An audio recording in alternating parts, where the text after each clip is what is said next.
I tell you the time the guy turned his money back and I went, yeah, I went up to a tournament. I can't remember where it was. Walked in there and a bunch of guys were signing up, and when they saw me signing up, they all went back, got their money, said they didn't want to fight. Yeah, Joe Braga's another one of Mr. Durant's students. He was pretty good. Big man. Thomas Pepperman was studying with Mr. Durant after Art Sites passed away. Worked with him. He'd come over and work out a lot. He showed me how to do a Kung Fu kata. And it was really nice. I liked the thing. And the one kata that I liked the most was Ichi no Habi. Nobody knows how to do it right, but but that was one of my favorite. Was the most difficult to get yourself moving across the floor like you're supposed to. Took a while to get that one figured out too. But yeah. You mentioned Bobak. Do you want to talk a little bit about how that all played out later on? The only thing I can tell you about how him and I used to train together pretty good on that year. But then he took a turn. He decided that he wanted to be a pusher. And one day, he come back from a tournament that he'd out there and Mr. Durant. I just got done out of work and I was having a terrible headache and stuff like that. And he said, "Steve, I want you to go spar with him for a little bit." And I said, "I don't think I want to. Either because I'm not feeling good." But he come over and threatened me one day at my house. Says, don't try to get me in trouble. And I told him, leave. That was it. I put on a clinic for him one time. I went down there. We were doing pretty good for about an hour, and then all of a sudden he says, "I'm tired, let's stop for a while." I go, "What? I'm just getting warmed up." You can ask them guys, when I start teaching, I mean, it's not a 1 hour technique. I mean, you go until I'm tired. And the best was after class. That's where the real learning was. The class after class. Yeah. Yeah. Yeah. So, but anyway, I impressed a lot of Canadians and Jerry McGlade and a few others that are been around with what I know and stuff like that. I don't know. See, I just had a knack for. Okay, I can. Few minutes, I fill you out, and then I start teaching you a little bit. It's in there. As you're going to become a teacher, I'm sure you know what I'm talking about. But 64 people all at once, and I would go running all over the place. Okay, you got to do this, you got to do that right there, just and get them so that they could go. And it seemed like it would just keep coming back and coming back, coming back and coming back. So, but a lot of them are doing so very successful. To me, training a person in the martial arts is the way to teach them to handle the challenges of life. If you learn to do it right, and then do it with the content, teaches you how to concentrate, how to figure things out, and don't get frustrated. Just concentrate on what you're doing. You can do it, but if you don't know how to concentrate, that's why they make mistakes on it. So, the harder the object of the task was that I was presented with, it was the harder I concentrated and worked on it right there. Now, like I said, I was a farm boy, had lots of energy, and karate was a way for me to handle my job at work because I was confined to a damn chair. Yeah, so, and I had to say, okay, and I'd get up and go, this and that right there. And it taught me to concentrate on the problem that I was working on. And that was a big plus for GE because they rewarded me for it. So I had one supervisor that I got bumped into because they laid off a bunch of people. And so I got bumped into another place there. And every day we had a 1 hour for lunch. And so when I got into this office with this guy, I told him, I says, there's a chair, I see there's a table over there, a bench, bathing table on it. I says, in that corner over there, I says, I think you should put me over there. He said, you're going to sit in that table right there in front of me so I can watch you every minute. I go, oh, thank God. Okay. Well, we had an hour for lunch every day. Well, how long does it take to eat a sandwich? About 15 minutes at the most, So what are you going to do with the rest of the time? I said, sure, I'm sleeping. Well, when this happened, at one of the design draftsmen that was in there, when I worked in the other place drafting department, he was brought into there, and he knew what I was like. Because when I would sit at the one place, and if I'd be working like I had to concentrate, and I had a kid in front of me, hit me on the shoulders all the time with a stick. And he got to the point where he started to come, and I'd break it like this here. So this guy was older than I was, and he saw that happening because he was parked in a chair right over there. So one day I'm doing this right here. I hadn't been there very long, and he come over and with his drafting board was like this here, and he's on the other side of it, and he put me on the shoulder. I was out of that chair, and I went boom on the table top, right in front of his nose, and my boss was in it right there, and he was turned white.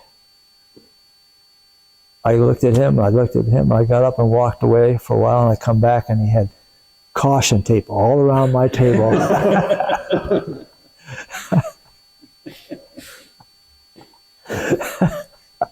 I had to go away again. I just, no, but anyway, that's what I became a lead designer for General Electric. I became a new product development draftsman for them, which is the top of the line, and then I retired after they brought computers in. But no, I think all the people that you're talking about was on here. Hicks brought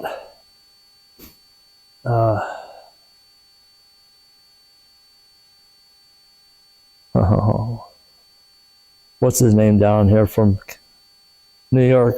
I mean from Warren. Rick Johnson. Yeah, Rick Johnson. And he come in all way, and he says, "Oh, I want to compete with you." Okay. And he quickly decided he didn't want to compete anymore. He says, "I never run into anybody as fast as you are with your hands." So, I'm going to tell you, you right there, be careful with your knees when you start doing kicks and stuff. Don't don't do too much because mine are gone now because of what I did with a lot of them.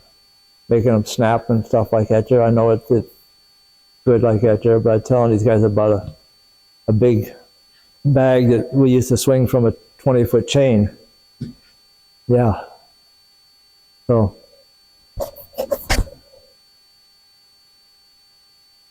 You have any other crazy stories like that? No, five trained for a long time, taught for a long time, and then he just got upset because people didn't want to go his rigmarole, you know. So, as far as naming, I mean, I can't remember all of them, but I got probably 50, 60 black belts out there somewhere that I trained. Who were your first black belts? Was it Steve Popesky, Barry Struble, John Sandin? Who were your first black belts?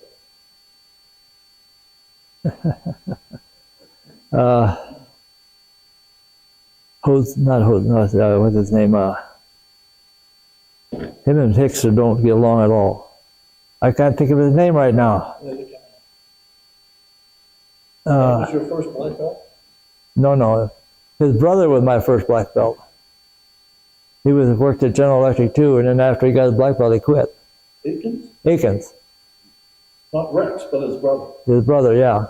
He was the first one. I can't remember his first name.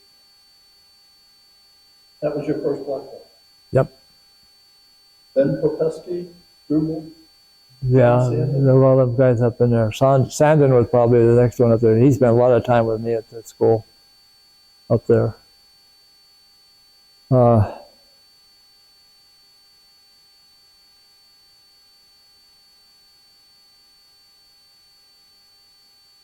don't know. I said, right now, I can tell you that Mr.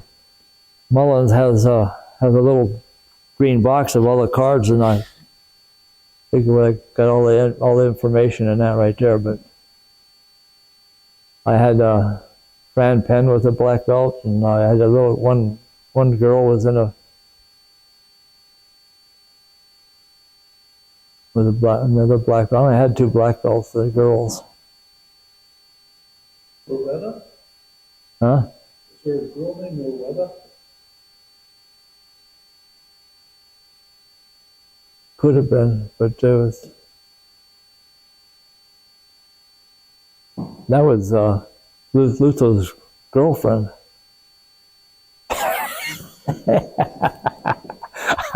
She was Loretta that I know of. No, these right here. You can copy these down if you want to. That's my. You got them all? I think I got them when you were first talking. Okay. You were saying that Give that to Jose. He'll just read it. you're saying that when you were taking classes from Mr. Durant, a lot of it was he would tell you and you would figure out how to do things. How much? He would. Well, go ahead. I was just wondering how much you figuring these things out led to the Goshen that we study now. Like the Goshen Jitsu that we are learning, I think comes from your mind figuring those ideas out. Well, what's his name? Newton, I think, is the guy's law of gravity. For every force, there's an equal and opposite reaction force. That's it. Okay. You've been exposed to that little peck in the shoulder. I mean, in the heart, above the heart. Probably. You know, he'll tell you about it right here. I can go boom, take my finger back out, and you'll go oh. But if I go boom and put my hand, you don't feel it because it comes back into my hand. But if I leave it in there, it goes through your body. Now,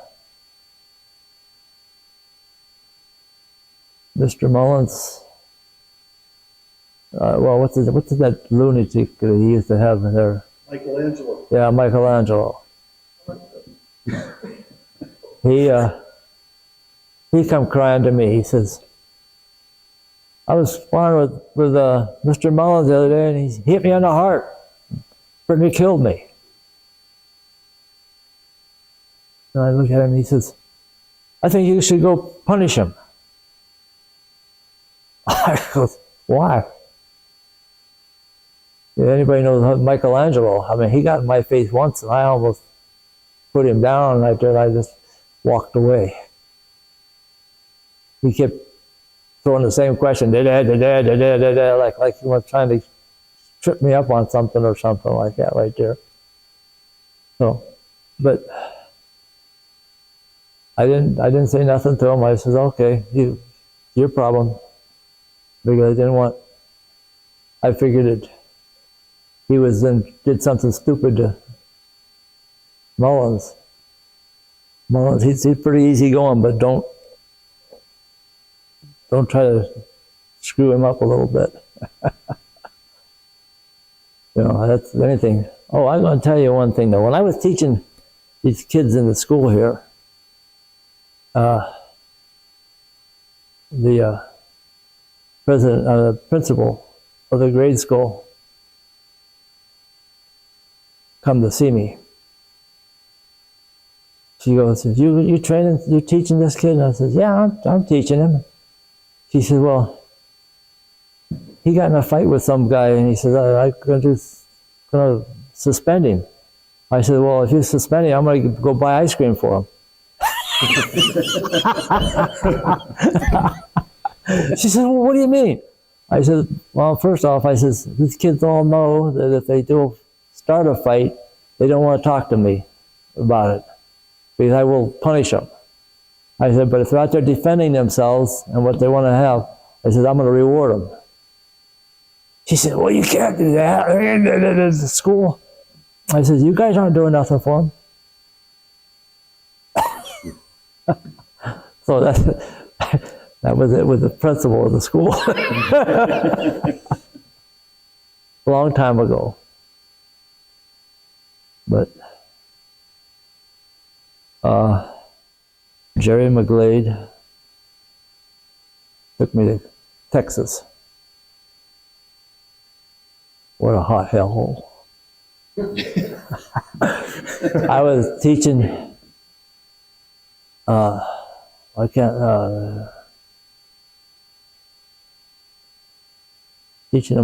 teaching his boys the karate there. I was outside, 95 degrees out there, and we was 4 hours on a lawn. And I finally got them through the whole kata so they could do it. And I stood up and I thought, oh, things aren't going too good. So I had to go take a cold shower. There was no water in me. I took a cold shower and sit down, and I fell asleep, and I woke up and I went, where am I at? But I think it was Ichinohabi I was teaching them. I do want to tell you that I was the only person that ever made a copy or made a book of Goshin Jitsu, printing of it. Even Mr. Duran, he stole a bunch of them from me. And giving them out. So, and then but Haberman and you and Mullins redid it. Did a nice job on it too. They'd changed a few things, but I didn't mind. Some of the wording they put in there. But I don't know what else to tell you, because So before Christmas, I was watching the DVDs, and one of the DVDs has a video of you at a tournament doing Kishu, performing it at this tournament. And I hadn't seen it before. And I watched it and I did this. I was shocked.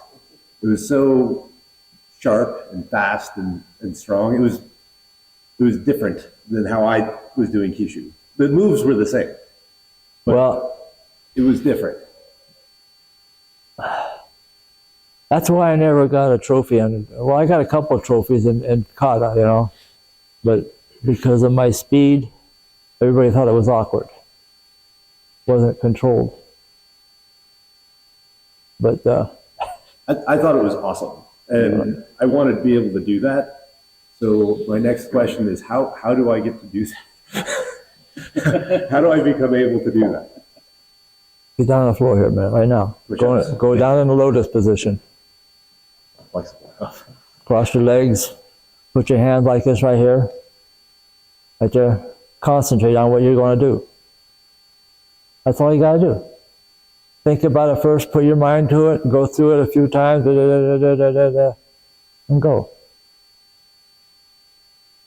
Now, my theory about kumite was I wanted to judge first. The cues and stuff that come up, got the judge there. And I get all pumped up. So that pumped me up, got me going. So when I come out there, the guys didn't have a chance. I remember you used to tell us the opponent looked like they were moving slow motion when you'd spar. It looked like they weren't moving. Well, yeah. I mean, you can do that. Your mind will do that for you. But the thing is, how many times have you sat in front of a mirror to do something? A kata. Okay, that was. I used to stand in front of a mirror for hours and do just to see where it was going. Okay, I mean, you know, you can sit here and do this all day long, but if you're not focusing on the movement itself, how to do it, you know, you can train yourself. The first thing you got to go through on karate is train this. This controls everything. And you can't do it by running like a rabbit. You gotta go slow. That's where the goju technique come up. Breathing, you get that forward, that comes down. You don't go, I like some of these guys come up. That means nothing. You know? What did you train? Do you remember any of what you did? You trained doing it wrong. Huh? Right? You're good at doing it wrong if you train Well, doing you're it wrong. probably doing it wrong, and you don't remember what all you did. But if you're doing it slow motion, you know what's going on. Mm-hmm. Then you get to the point where I went down to a tournament down in Pittsburgh, I think it was, and John Hamilton was the head referee, and some big guy. He said, kumite. He come at me real fast. I just sort of stepped back and went, boom!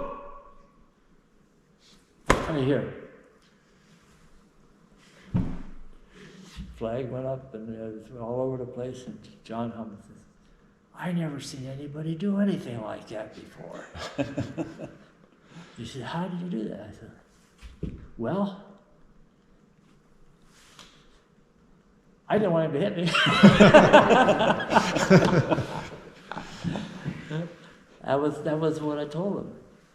But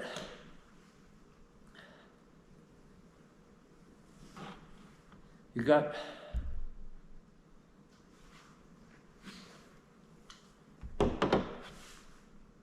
how many? You guys get up a minute. Everybody get up. Go into a kumite stance. Just like you're out there ready to fight with a fighter.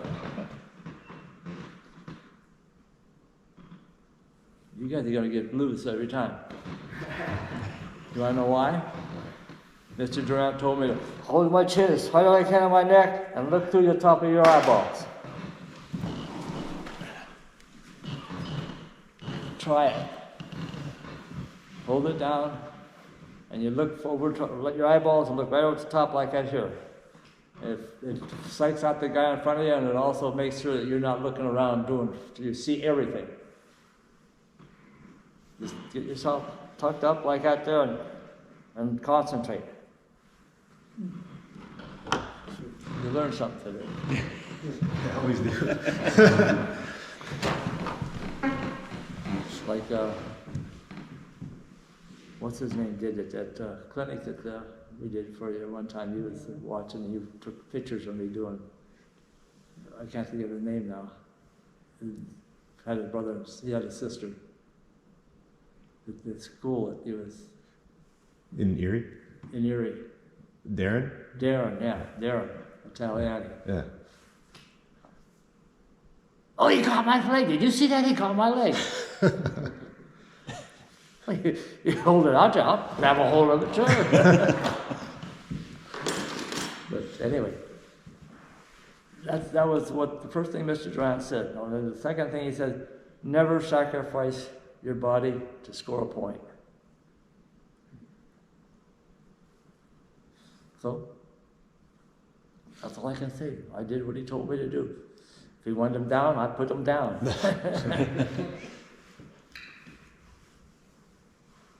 What was your routine before a fight? Back when you were younger and you were in all these tournaments, you used to do something before you fought. Before I what? Before you fought, did you? Oh, have a routine? I did that, like he was down here, but it was,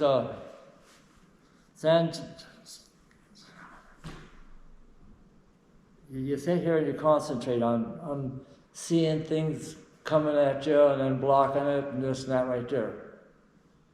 You just, in your mind, you say it, okay, you're going to build it up to somebody punching at your face and you're going to see yourself blocking. That's all it is. It was some kind of a yoga outfit, stance you're supposed to be doing, but you're, what do they call that? Meditation. Meditation. Because I remember as a green or purple belt, I was told to go in the locker room and get you for a fight at Edinburgh. There was a tournament going on. You were to fight next. And I forget, it might have been Mr. Durant that knew where you were and told me to go get you. And when I walked in, you looked like you were sound asleep on the bench in the locker room. And I'm thinking, I'm nerved up and I'm not even fighting. This guy's sound asleep. And you used to do that, it seemed like just sort of pass out or whatever prior to Yep, that's fighting. what I do. You got to learn how to take your mind. You got to control it. That's the first thing I do. Control your mind and sit down like it's here and then breathe a little bit and then say, okay, I want to watch somebody punch at me. And now if you have practiced in front of a mirror, you can do this. You know, you do it to yourself, you can see it coming and stuff, and that's the thing right there. You got, when you're like this here, you're forced to see every movement that they make from here down. Okay? And all you got to do is, okay, recognize it. By doing it by yourself in front of a mirror, you can recognize it quicker. What's coming. And it also teaches you to look and see what you're doing wrong at the same time. But that was, I used to do that, in fact, a couple of times. I went to tournaments and I went up in the top row of the bleachers and sit down and I want to go out there and ba-bam! And hey, you're disqualified.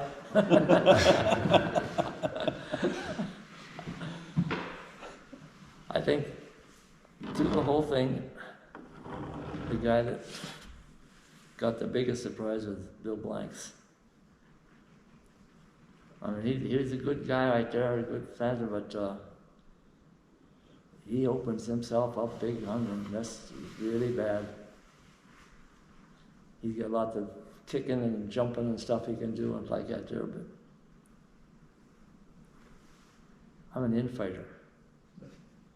I'd like to get in close to him. Rocky Marciano, you ever seen or heard of him? Yeah. He was an infighter too.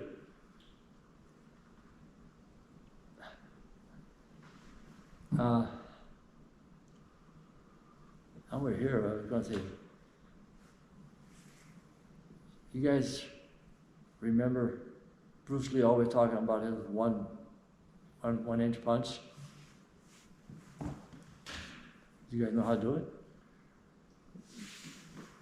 I think you know better than we do, so I'd be glad to hear about it. Can I clip this back on you? Okay.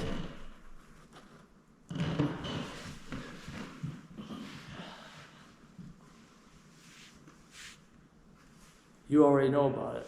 He knows how to do it. Did he show you? I think Mr. Mullins did. You how to? Yeah. I love that move. Huh? That is when you do that break with Yeah. that's amazing. Well, I want to say this here. Mullins and I, we were all together. Well, I can't remember where it was. He had a board right next to me, and you saw it. I know you saw it. We Because were holding it. We were holding no.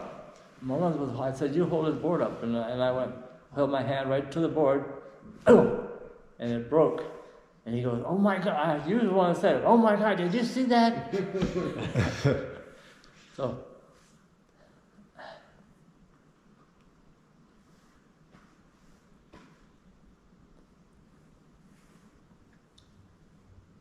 You guys have heard of unbendable arm. I know you have.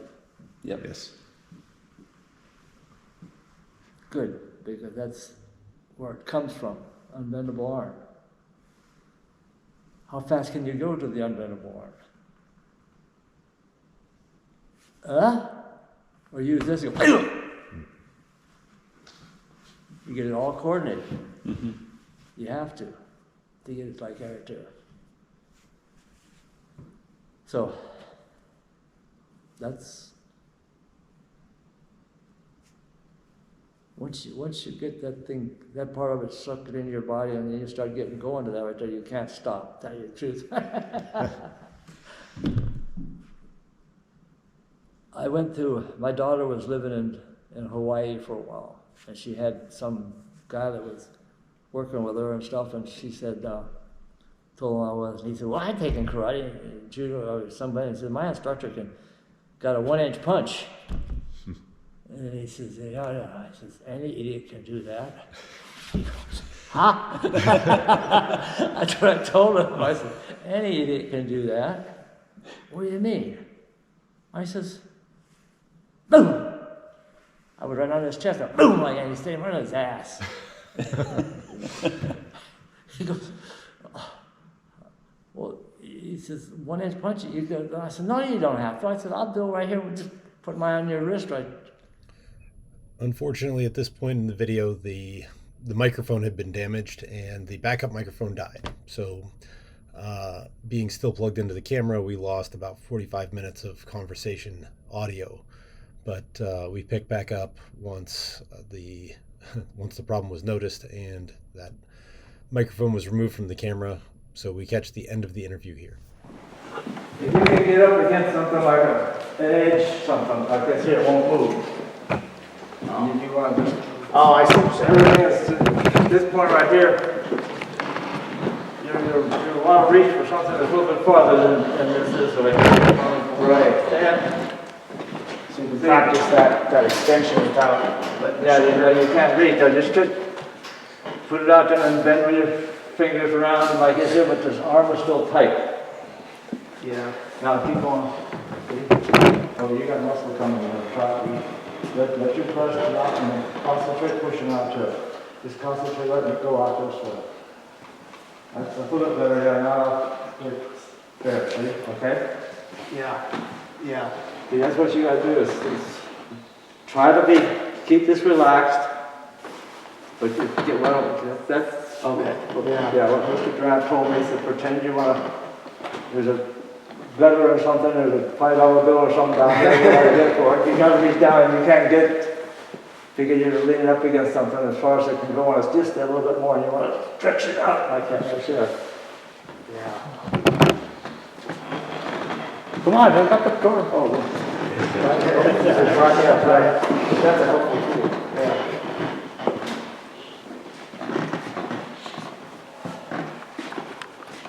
Just keep pushing the shoulder forward. Good. That's it. Relax this arm up here, wrist, this wrist. All of a sudden, I want this here to go. See how it stretches it down like that, like this? That's what you want to do. Just leave everything relaxed, but keep pushing out like When I was doing it, there. it was like, get yourself really doing this for a minute. His hand loosen up and try to maintain that reaching that you have. It's like intention or focus. Yeah, but if I just went right to the relaxed hand, I couldn't get the, I guess that's what the most practice, but it's like first doing that. Extension looseness. Amazing, huh? Yeah. It's different when you're thinking like this, but it's just a matter of, now, when you're doing your techniques, you do the same thing. Leave it loose and just shoot it out. You follow what I'm saying? Even if it's this way, it's the same thing.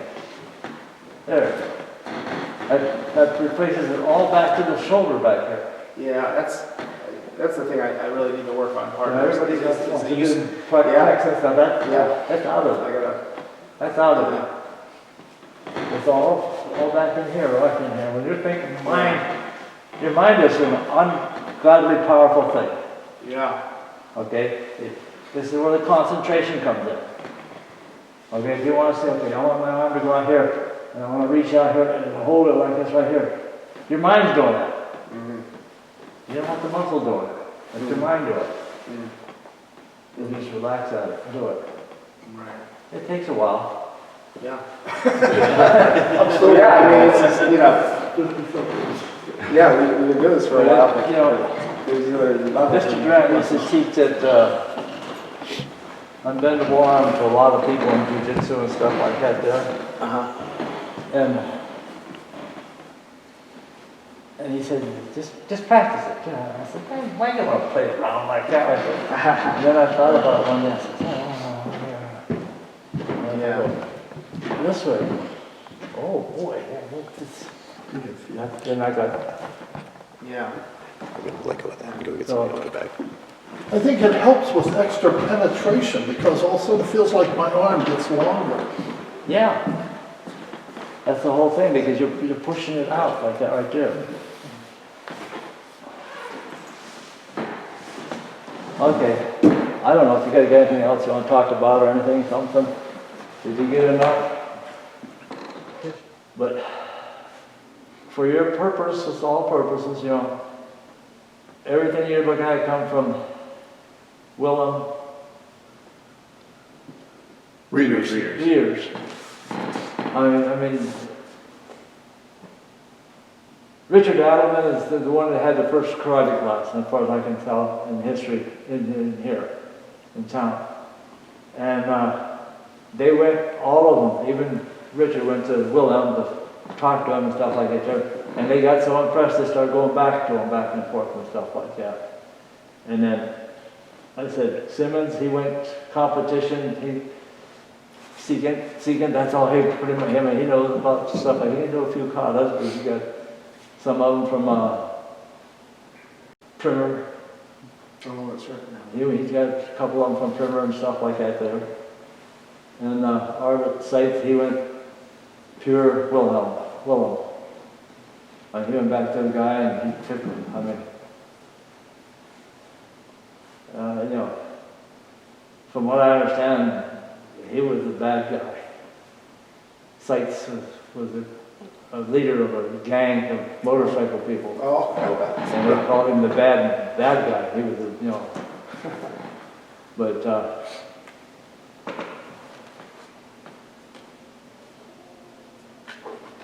Cavalier, he was that other style, but he tried to come down working with Mr. Durant, and he gave it up because Mr. Durant, he said, was changing it all the time and this and that right there. That's as far as I can go. But as far as Mr. Durant's teaching, you're looking at about most of us right now here. Okay, you know, fights, he's done, I'm done, and Popieski, he hasn't talked to me in 30 years. I met him down in North Carolina one time, and then he got mad because I got, what's his name, his buddy was... Glenn Harrison? Huh? Glenn? No, the other one that was from down there. The skinny guy, Tim Lucian. Tim Musha. Because he comes up to me one day and throws a CD in my hand and says, "This is how it's supposed to be done." Oh my goodness. He did Keisha. He said, "This is how it's supposed to be done." And I thought, well, what are you talking about? Yeah, according to who? Are you giving me a problem that I'm not doing it right or something? You know, I don't know. Yeah. So I threw him out. I threw the TV, the DVD with it too. Here, take it, get it out of here. Sounds like the right thing So, to do.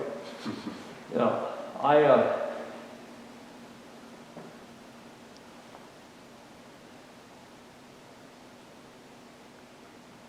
you teach and get respect.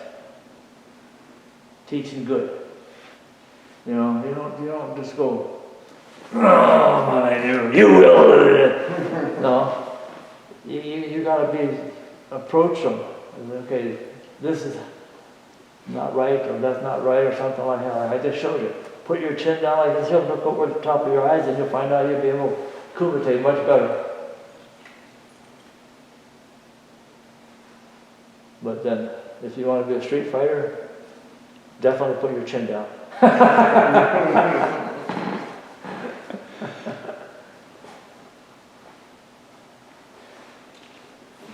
How many people do you know that are in the martial arts have been, I want to say, abusive with martial arts? Abusive or lazy? No, abusive. Using it to harm people and stuff like that. Yeah. I mean, you guys know the points of vulnerability, right? Okay. How many of you people would like to destroy somebody's private? you know what it's there, but you gotta. I don't know. Like I said, when people come up wanting to take lessons from me, it's just like Steve Popieski. He came up to me when I was teaching at the high school I do in the city there, and out in the field out there, and he says, "What are we gonna do to get in your class?" I said, "Take your shoes off, go out there." That's it. We'll get you going on it.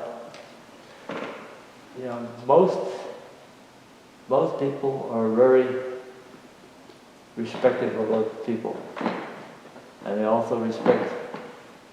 Because what you got in your mind in the martial arts is a very powerful thing, and you have to control it.